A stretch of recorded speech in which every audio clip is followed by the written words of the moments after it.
Hello dear friends, I am back with new technical video. In this video we will discuss about what is a network. I am Pradip and now you are watching Msmd technology.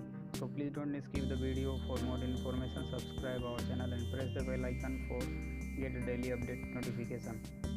So get start the video. What is a network?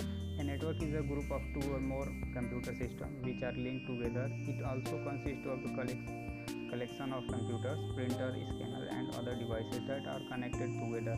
Network has a single purpose: to share information and fast as possible. That's all.